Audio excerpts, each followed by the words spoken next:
आइए दोस्तों, आज हम बात करते हैं चैप्टर 3 मेटल नॉन मेटल में मेटलर्जी के बारे में बात करनी है। तो देखिए,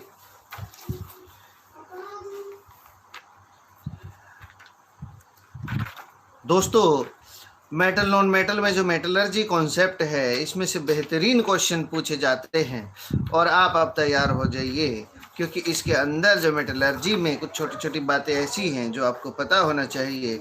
सबसे पहले मैं आपको ये बता दूं कि हमारे पास एक होता है मिनरल,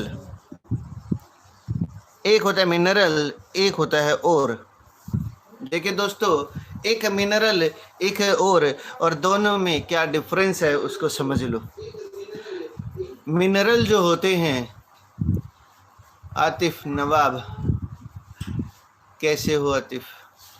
लविश आ चुकी है, please inform me through a message.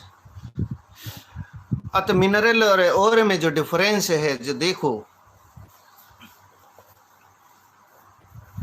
तो मिनरल जो होते हैं वो खनिज पदार्थ होते हैं, और जो भी मिट्टी है, जो मिट्टी आप देखते हो गार्डन के अंदर होती है, खेतों के अंदर होती है, उसमें जो खनिज पदार्थ होते हैं वो मिनरल्स होते हैं।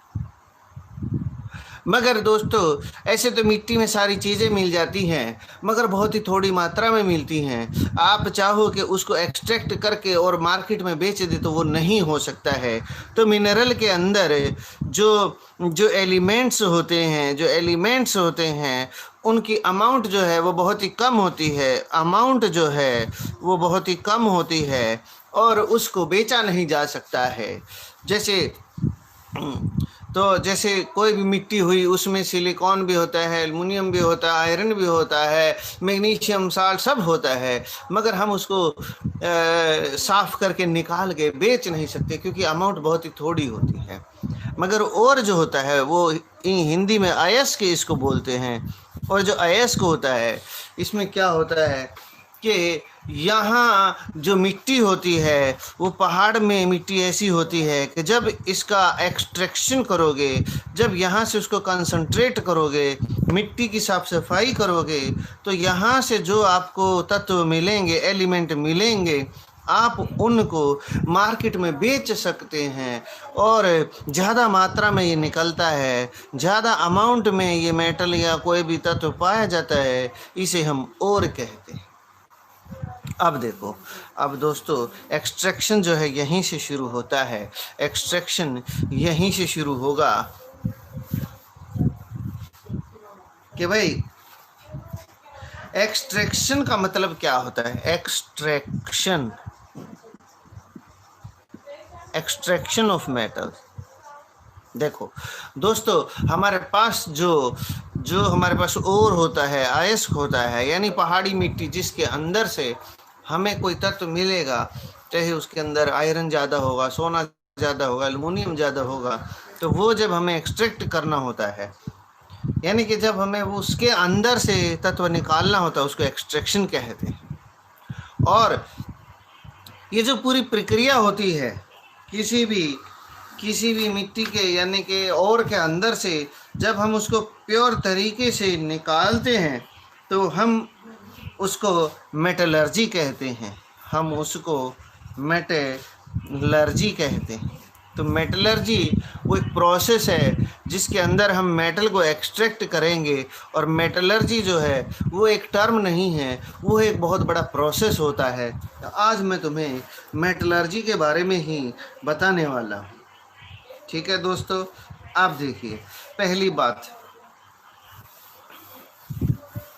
आप सबसे पहले जो आपके पास खनिज पदार्थ होता है, जो ओर होता है, जो अयस्क होता है, आप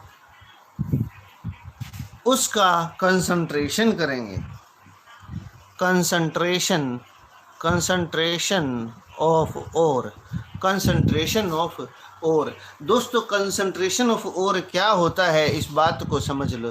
कंसंट्रेशन ऑफ ओर क्या होता है इस बात को समझ लो।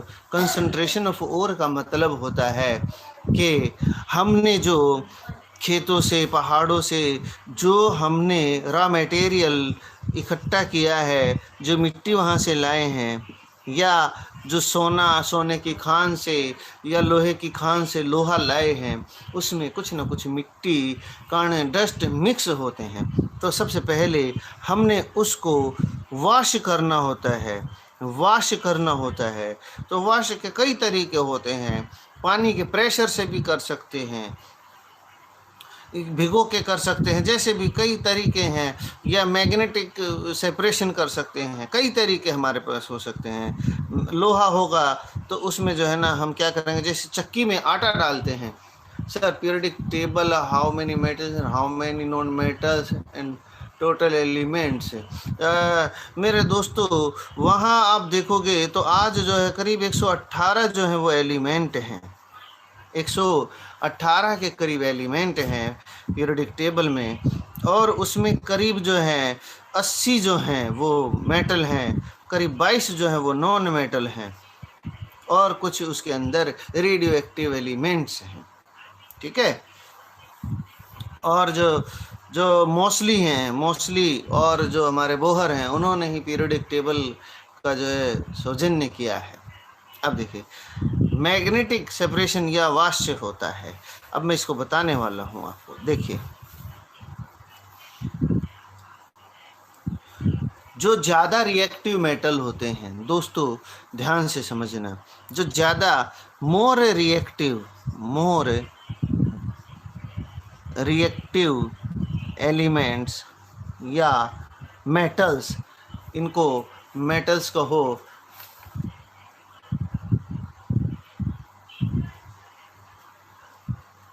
मेटलॉइड डी ग्रुप के अंदर हैं, और जो है इनको हमने मेटल में ही काउंट कर रखा है। ठीक है। डी ग्रुप जितना भी है जाके आप काउंट करेंगे पीरियोडिक टेबल में, तो उसमें सारे मेटलॉइड मोस्टली मिलते हैं। अब देखिए, मोर रिएक्टिव एलिमेंट्स जो होते हैं, उनको हम ना तो वॉश कर सकते हैं और ना ही मैग्नेटिक सेपरेशन उनका कर सकते हैं। उसके लिए हमने इलेक्ट्रोलाइसिस करना पड़ता है। मोर रिएक्टिव एलिमेंट्स का कंसंट्रेशन जो करेंगे उसके लिए हमने जो करना है वो इलेक्ट्रोलाइसिस करना है, इलेक्ट्रोलाइसिस करना होता है। और इलेक्ट्रोलाइसिस में क्या करते हैं, इलेक्ट्रोलाइसिस के अंदर हम इस तरह से सॉल्यूशन में 2 इलेक्ट्रोड डालेंगे, और जो हम मटेरियल ज़मीन से लाए हैं, मिट्टी या जो खान से जो भी निकाल के लाए हैं, उसको मोल्टन फॉर्म में इलेक्ट्रोलाइट के रूप में डाल देंगे, और करंट देने से वो आयनिक फॉर्म में इधर उधर भागेंगे और उस तरह से रोड पे आ जाएंगे। उस तरह से हम उसको सेपरेट करते हैं। इसको हम इलेक्ट्रोलाइसिस कहते हैं। गुड। तो लेट हो गई आज, तो लेट हो गई लड़की। चलो कोई बात नहीं है, टेक्निकल इशू हो जाते हैं कई बार, और उसमें लेट होना भी स्वाभाविक है। No issue. चलो आ गए, ये भी बहुत बड़ी बात है। अब देखिए बच्चों,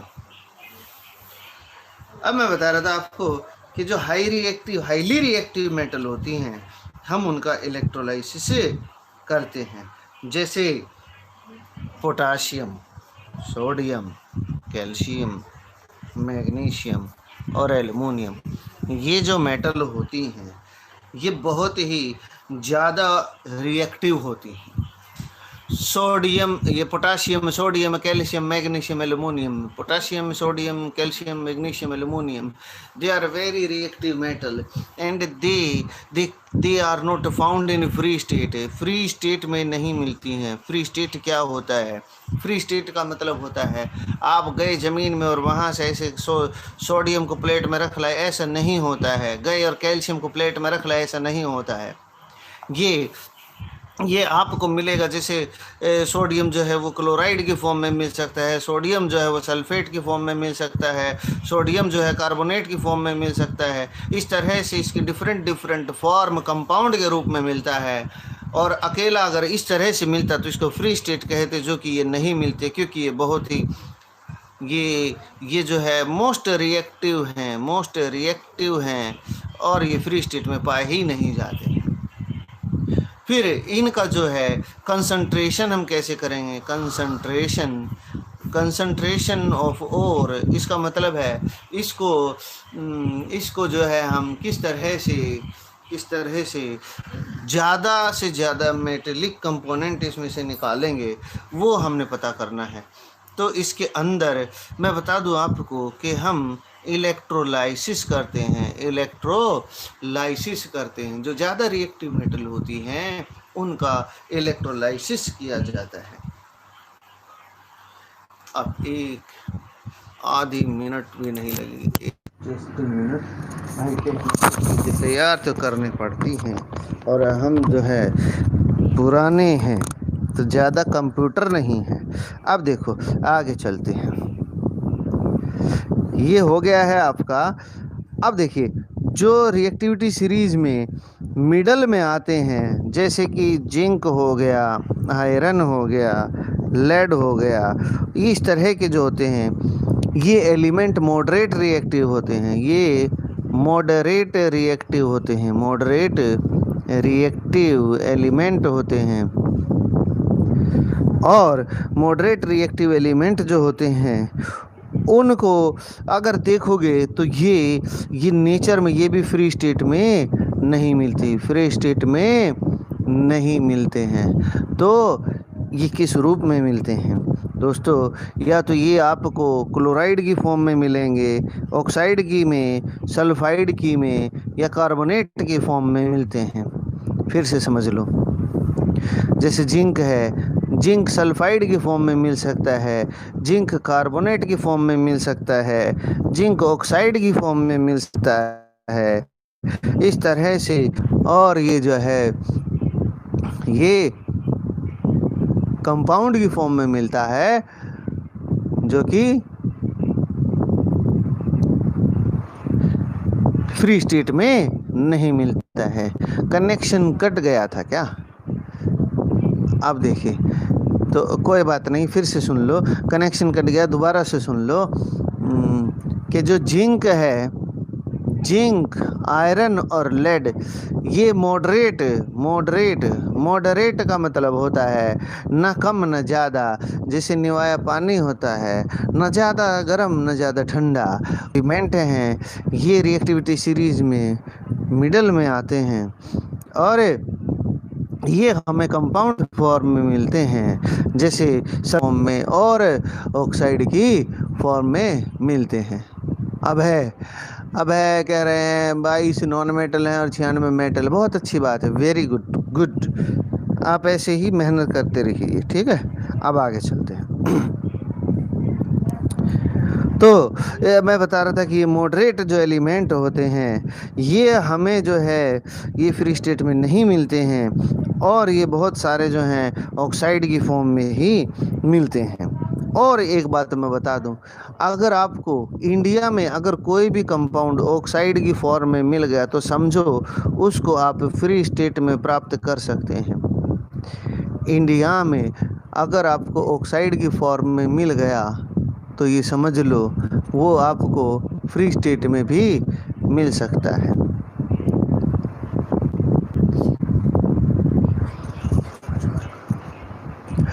अब देखिए, अब मैं यहाँ से बात करता हूँ।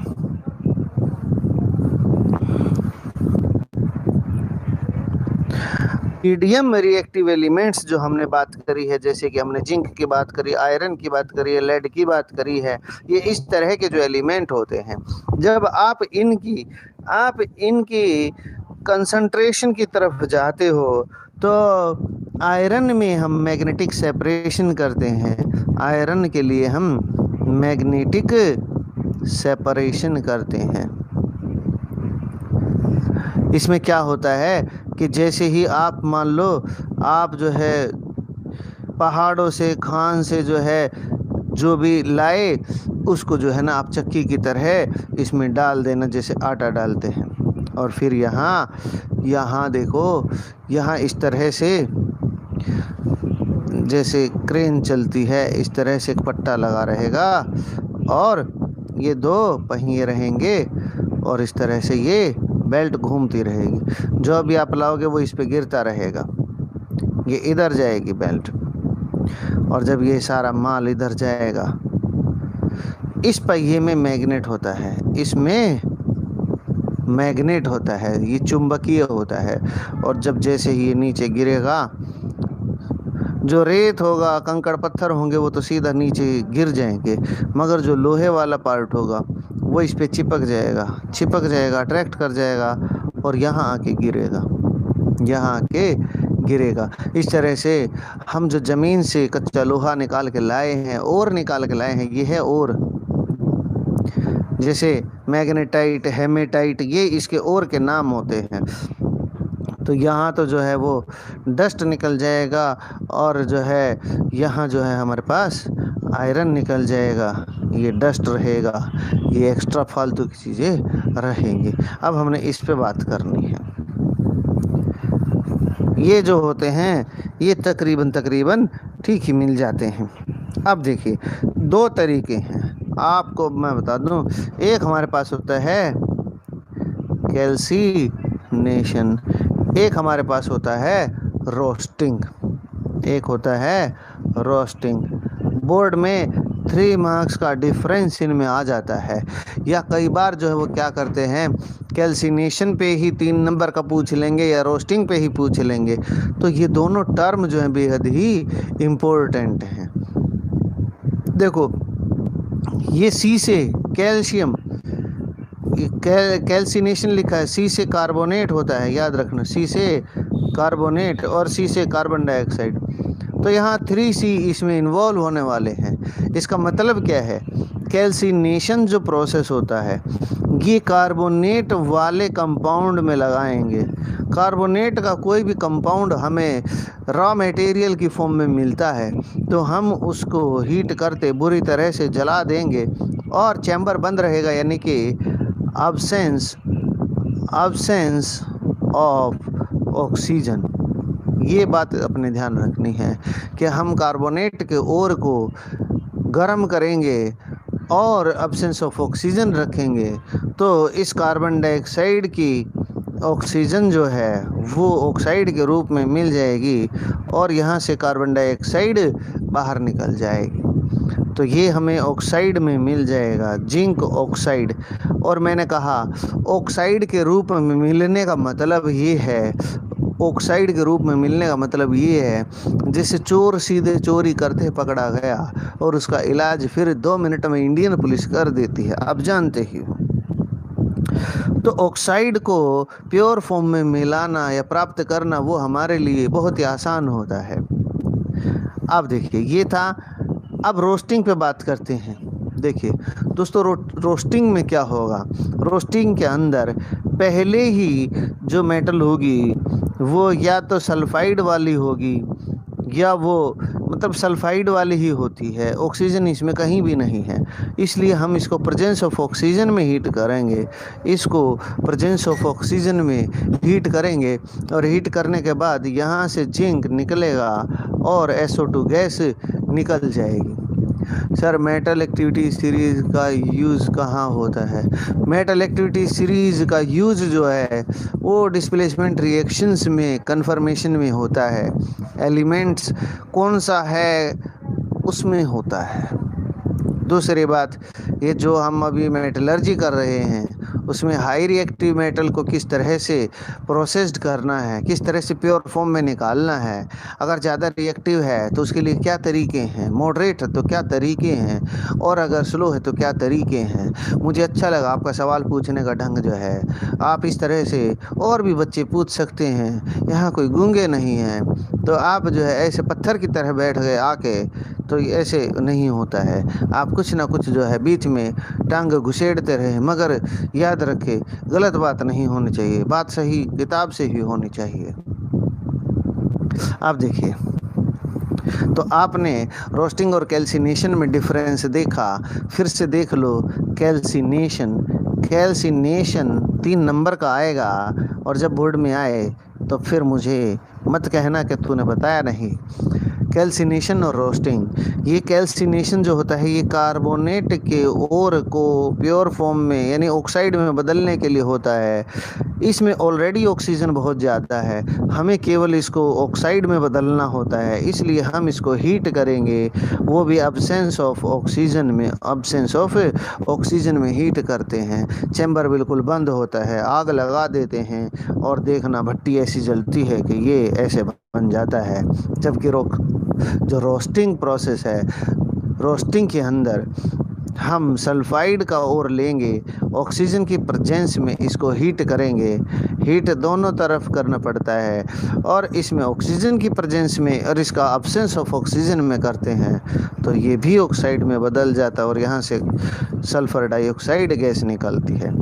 एक बार दोस्तों कॉपर का आया था, कॉपर के अंदर हमने ये करना था तो 2 नंबर में ये इक्वेशन पूछी थी कि जैसे हमारे पास ये कॉपर सल्फाइड है तो कई बार इसको Cu2S के रूप में दे देते हैं, कई बार इसको CuS के रूप में दे देते हैं। आप इसको दोनों को कंसीडर करके चल लें, ठीक है। तो जब हम इसको यहाँ से ऑक्सीजन की प्रेजेंस में रिएक्ट कराएंगे तो यहाँ से Cu प्लस SO2 निकल जाएगा, Cu प्लस SO2 यहाँ से निकल जाता है, ठीक है। और उसके बाद फिर ये कॉपर सल्फाइड जो होता है अगेन इसके साथ इसको फिर से ऑक्सीजन के रूप में जब जैसे ही ऑक्साइड के यहाँ ऑक्साइड कॉपर ऑक्साइड यहाँ CO होता है, यहाँ कॉपर ऑक्साइड होता है। अब ये कॉपर ऑक्साइड जो बना है वो दोबारा से इस कंपाउंड में, यही मान लो ऑक्साइड इसमें दोबारा से आ जाएगा, तो अब ये ऑक्सीजन इस सल्फ़र इसके साथ चला जाएगा और SO2 बनेगा, और इसके 2 मॉलिक्यूल जब यहाँ आपने लिए 2 ये हो गए तो 4 कॉपर यहाँ से प्योर बन जाएंगे और ये सल्फ़र डाइऑक्साइड गैस बाहर निकल जाती है। कॉपर की रिएक्शन मैं फिर से लिख देता हूँ।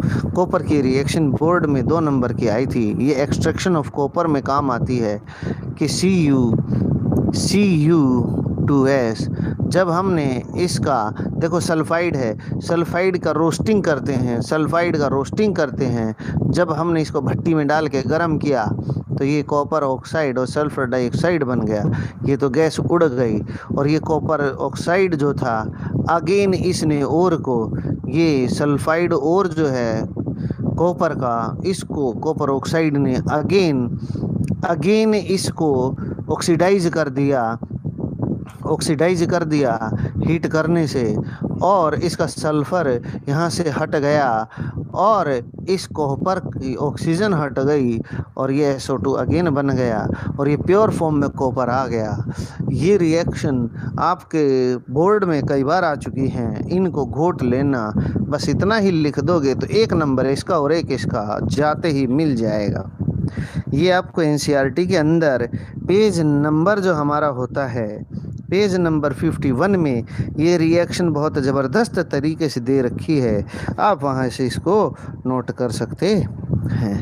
अब कैल्सिनेशन और रोस्टिंग के बाद अब मैं बताता हूँ आपको ऑक्सीडेशन और रिडक्शन टर्म के मीनिंग के बारे में ज़रा बता देता हूँ। देखिए दोस्तों, एक टर्म है हमारे पास ऑक्सीडेशन और एक हमारे पास है रिडक्शन। एक है ऑक्सीडेशन और एक है रिडक्शन।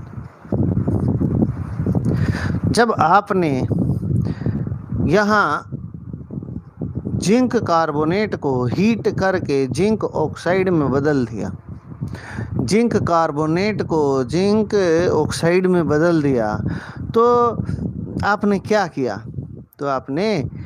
किया? तो इसको ऑक्साइड में बदल दिया। इसका मतलब है जिंक का ऑक्सीडेशन हो गया है, ऑक्सीजन इसमें जुड़ गई है। ऐसे ही सल्फाइड का ऑक्सीजन के साथ रिएक्ट करा के आपने क्या कर दिया, ये भी इसको ऑक्सीडाइज कर दिया है। तो ये सारे के सारे ऑक्सीडेशन के ही एग्जाम्पल हैं। अब आते हैं दूसरे एग्जाम्पल पे। जब आपने CuS के साथ CuO की रिएक्शन कराई तब यहाँ प्योर कॉपर और सल्फर डाइऑक्साइड बन गया। अब यहाँ कॉपर के साथ क्या हुआ है, देखो कॉपर जो है ऑक्साइड से प्योर फॉर्म में बन गया, यानी यहाँ इसकी ऑक्सीजन हट गई है, तो इसका हो गया है रिडक्शन। ऑक्सीजन हटना रिडक्शन कहलाता है, ऑक्सीजन जुड़ना ऑक्सीडेशन कहलाता है। ऑक्सीडेशन क्या होता है भाई, ऑक्सीडेशन होता है ऑक्सीजन का जुड़ना और रिडक्शन ऑक्सीजन का हटना। ऑक्सीजन ऐड होना ऑक्सीडेशन, ऑक्सीजन रिमूव होना रिडक्शन, हाइड्रोजन रिमूव होना ऑक्सीडेशन, हाइड्रोजन ऐड होना रिडक्शन। ये बातें आपने ध्यान रखनी है। उसके बाद चार्ज पे अगर मैं बात करूं, प्लस चार्ज बढ़ना, प्लस चार्ज बढ़ना ऑक्सीडेशन, और प्लस चार्ज कम होना रिडक्शन। अब देखो इसका मैं एग्जांपल से थोड़ा बता रहा हूँ आपको। अगर मान लो Mn+2 है और इससे Mn+1 हो जाए, तो इसका मतलब है प्लस चार्ज घट गया है, तो इसका मतलब इसका रिडक्शन हो गया है। ठीक है। और अगर मान लो आपके सामने ऐसे कुछ आ जाए कि भाई जिंक जो है, जिंक +4 से +2 हो गया, अब ये प्लस चार्ज घट रहा है, इसका मतलब इसका रिडक्शन हो गया है। अगर मान लो कार्बोनेट है, ये -2 से कार्बोनेट -1 हो गया, इसका मतलब है इसका माइनस चार्ज जो है कम हो रहा है, तो इसका मतलब प्लस बढ़ रहा है, तो इसका मतलब इसका ऑक्सीडेशन हो गया। ये अपने ध्यान रखना है। अब हम चैप्टर को ख़त्म करने की जो स्थिति की तरफ आ रहे हैं, एक बार और याद रखना, आप जो है मरकरी जो होती है वो मरकरी जो होती है वो बहुत ही लेस रिएक्टिव या अनरिएक्टिव, समझो अनरिएक्टिव या लेस रिएक्टिव जो होते हैं, वो कई बार जो है ऑक्साइड की फॉर्म में मिलते हैं। जैसे आपके साथ मर्क्यूरिक सल्फाइड मिलेगा, तो उसमें क्या करना है, मर्क्यूरिक को जो HgS होता है उसको आपने ऑक्सीजन के साथ रिएक्ट कराना है, आपने उसको ऑक्सीजन के साथ रिएक्ट कराना है, तो आपको देखो ये सल्फाइड का कंपाउंड जो है ये ऑक्साइड में बदल जाएगा और यहाँ से सल्फर डाइऑक्साइड गैस निकल जाएगी। तो सल्फाइड का ऑक्साइड में बदलना ये रिडक्शन, ये क्या होता है रोस्टिंग, ये क्या होता है रोस्टिंग। ध्यान देना मैं क्या कह रहा हूँ।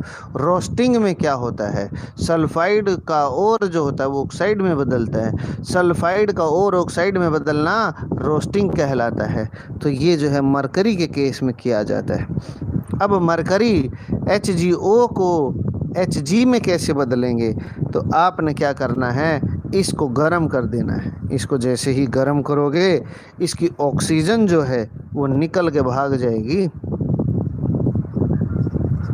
और ये यहाँ सॉलिड होता है। ध्यान देने वाली बात है, जो मरकरी ऑक्साइड है यहाँ ये सॉलिड है, जब इसको गर्म करोगे तो पिघल जाएगा, पिघलते ही ऑक्सीजन इसकी निकल जाएगी और ये प्योर मरकरी होता ही लिक्विड के रूप में है। आपको पता है एक मेटल ऐसी है जो लिक्विड के फॉर्म में मिलती है, उसका नाम मरकरी है। ये रिएक्शन थी जो आपने करनी है। अब देखिए, अब मैं आपको बता रहा हूँ और इसमें गहरी बातें जो हैं उस पे ध्यान देते हैं।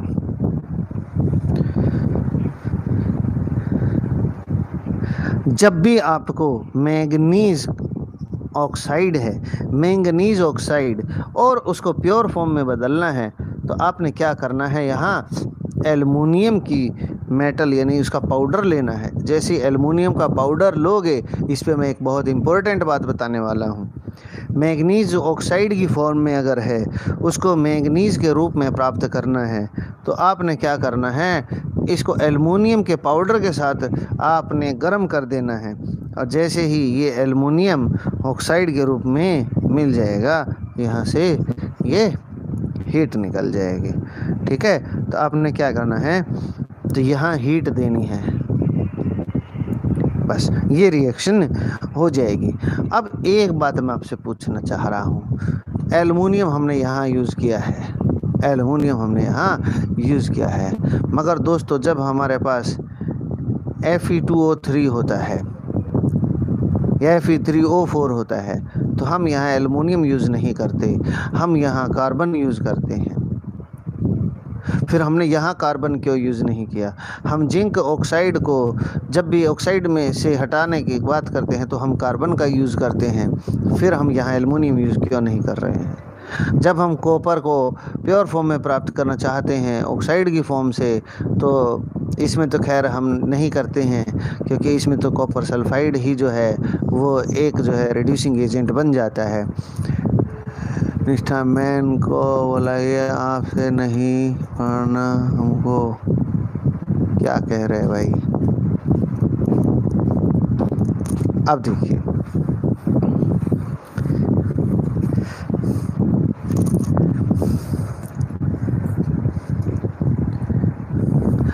अरे मैन चलो ठीक है। इसको हम अब जो इसकी इलेक्ट्रोलाइसिस प्रोसेस है वो 5 नंबर का आएगा और कॉपर का आएगा, तो इसको हम कल करेंगे। आज की जो क्लास काफ़ी हो गई है, और चलिए शाम को आपकी मैथ की क्लास मैम लेने आ रही है। Be ready for the mathematics class आज शाम 9 बजे। Thank you.